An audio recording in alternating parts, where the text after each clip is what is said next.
வெண்டைக்காவும் புடலைக்காவும் திங்கிற உனக்கே அவ்வளவு தில்லு இருந்துச்சுன்னா மாட்டுக்கறி திங்கிற எங்கள் நெஞ்சின் உரத்தை தோளின் தினத்தை தொட்டு பார்த்து தெரிந்து கொள். யாரும் கலங்க வேண்டிய அவசியம் இல்லை. கேரளாவில் அறிவித்திருக்கிறார் முதலமைச்சர் துணிச்சலோடு, மிக துணிச்சலான ஆண்மகன் பினராயி விஜயன். உன் சட்டம் இங்க செல்லுபடி ஆகாது. கேரளாவிலே சொல்லி இருக்கிறார், உன் சட்டம் இங்க செல்லுபடி ஆகாது. அந்த சட்டத்திற்கு எதிராக சட்டமன்றத்திலே மாற்று சட்ட திருத்தம் கொண்டு வரப் போகிறோம் என்று துணிச்சலோடு அறிவித்திருக்கிறார்.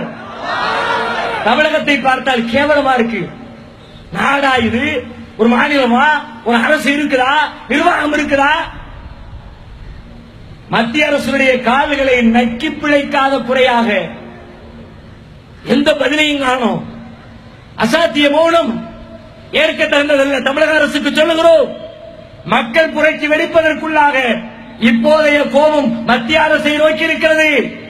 நாளை மாநில அரசை நோக்கி திரும்ப கூடாது என்றால் உடனடியாக உங்கள் கண்டனத்தை சரியான முறையில் நீங்கள் பதிவு செய்ய வேண்டும் என்று கேட்டு நிறைவு செய்கிறேன். வாஹிர் தஅவானா அல்ஹம்துலில்லாஹி ரப்பில் ஆலமீன். அஸ்ஸலாமு அலைக்கும் வரஹ்மத்துல்லாஹி வபரகாத்துஹு.